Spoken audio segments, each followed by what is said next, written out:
ગુણ ગવાય છે।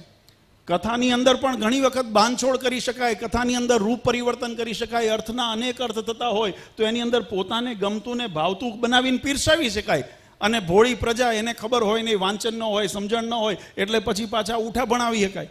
એટલે એવું પણ થઈ શકે। એટલે અહીંયા આગળ પણ સરળતા મળે, એટલે અહીંયા આગળ પણ મહિમાની વાતો બહુ ગણાવવામાં આવે। પણ અહીંયા આગળ જ્યાં ટોકવામાં આવે ને કે પેલા ખોટું છે, અધર્મ છે, આનું આચરણ ન કરાય, એટલે અહીંયા કાટું લાગે। એટલે અહીંયા કઠણમાં કઠણ। એટલે મહારાજ કીધું છેલ્લી બધાય ઉપાય પાસ કરતા કરતા તમે આવશો, પણ છેલ્લો ઉપાય આને જ્યાં સુધી પાર નહીં કરો ત્યાં સુધી અક્ષરધામના દરવાજા નથી ખોલવાના। નિર્વિવાદ વાત છે। મારા દાદા પરમ પૂજ્ય આચાર્ય શ્રી નરેન્દ્ર પ્રસાદજી મહારાજ ઘણી વખત રમૂજમાં એમ કહેતા કે અહીંયા આગળ તમારે જે કરવું હોય, કારણ કે અત્યારે તો શું કાવા દાવાના જમાના છે, કળિયુગ એક તો છે, કપટનીતિ, કૂટનીતિ, રાજનીતિ, ઘણું બધું એની અંદર અત્યારે અસુર થતું હોય। એટલે મહારાજ નરેન્દ્ર પ્રસાદજી મહારાજ કહેતા હતા કે આ જગતની અંદર ભલે તમે ફાવો, હા જગતની અંદર, કારણ કે કળિયુગનું પ્રધાનપણું છે। ભાગવતજી એમ કહે છે કે કળિયુગમાં ન્યાય ધર્મ બધું ગૌણ થતું જશે, અધર્મનું વધારે વ્યાપકપણું થશે। એટલે બની શકે કે ભાગવતજીના સિદ્ધાંત પ્રમાણે કળિયુગનો જેમ પ્રવાહ છે એમાં બધુંય વધશે। પણ એક વાત નિર્વિવાદ છે, બાપુજી નરેન્દ્ર પ્રસાદજી મહારાજ એમ કહેતા કે હું તો અક્ષરધામના દરવાજે ચોકી પહેરો કરવા બેહવાનો છું। આ નરેન્દ્ર પ્રસાદજી મહારાજશ્રીના શબ્દો। હું દ્વારપાળ બનીને બેહવાનો છું અને હું મહારાજને આવશે એટલે કહીશ કે મહારાજ જો આનું આ વર્તન આવું હતું। પછી નિર્ણય ભગવાનનો છે, પણ એક વસ્તુ નક્કી છે કે જેવું હતું એવું કરીને બતાવીશ। મને વિશ્વાસ છે કે મારા દાદા, અને જો એવું ન હોય ને, તમે એમ કહો કે મહારાજ આ શિક્ષાપત્રી ઉલ્લંઘ્યા હતા ને છતાંય ધામમાં લઈ જાય તો શિક્ષાપત્રી ખોટી। જો શિક્ષાપત્રીનું ઉલ્લંઘન કર્યા છતાં પણ જીવાત્માને જો ધામ મળતું હોય ને તો શિક્ષાપત્રી ખોટી, શિક્ષાપત્રી લખનાર ખોટા। પણ એ સત્ય નથી વાલા ભક્તો। શિક્ષાપત્રી પણ સત્ય છે અને શિક્ષાપત્રીના લખનાર પણ સત્ય છે, માટે એનો સિદ્ધાંત પણ સત્ય છે। એનું જ્યાં સુધી અનુસરણ નહીં થાય ત્યાં સુધી જીવાત્માની ગતિ નથી થવાની। એટલે આ ત્રણેય જે સંકલ્પો મહારાજે ઉપાસના, ભક્તિ અને આશ્રયના સિદ્ધાંતો મહારાજે જે બતાવ્યા, ઉપાસના રૂપી ભગવાને પોતાના સ્વરૂપ પધરાવ્યા, મહારાજ કીધું એનો અનન્ય આશ્રય રાખજો।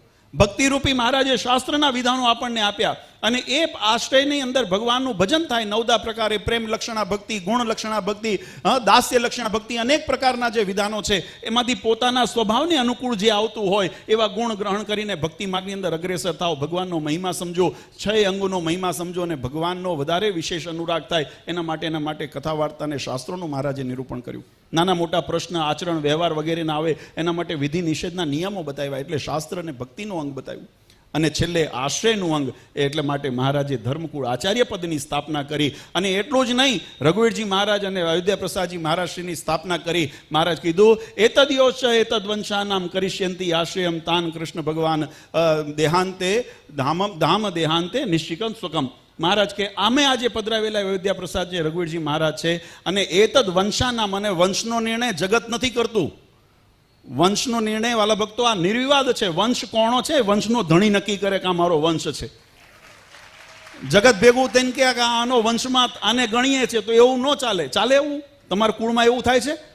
સમાજ ભેગો થઈને નક્કી કરે કે હવે આનો વારસ આ થશે, તમારે એવી વિલ કરી નાખે, સમાજ ઠરાવ કરે તો તમે તમારી સંપત્તિ, મિલકત ને બધું જે પણ તમારી પાસે સત્કાર બધું આપી દો છો?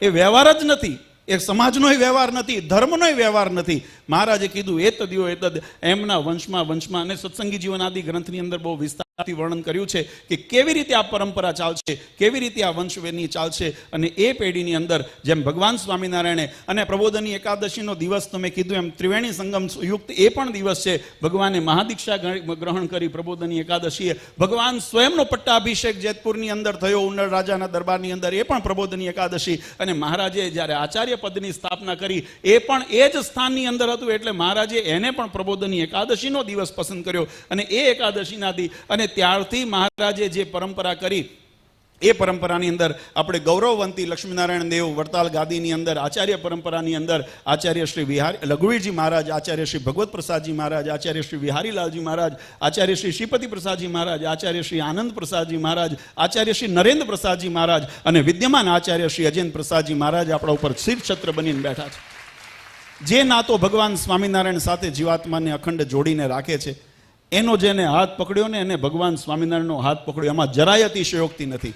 જેને એનો તિરસ્કાર કર્યો ને એને ભગવાન સ્વામિનારાયણનો તિરસ્કાર કર્યો। આ વાત સ્વયં પુરુષોત્તમ પ્રકાશ આદિ ગ્રંથની અંદર કર્યું છે। જેને એનું કર્યું સન્માન રે, એને અમારું કર્યું નિદાન રે, જેને એનો કર્યો દ્રોહ એને અમારો, આ બધું વાસ્તુ। અને મેં કીધું એમ ગવાય તો ઘણું છે, આ ઉત્સવ છે ને બધા પ્રકારના ભક્તો કરવાના છે.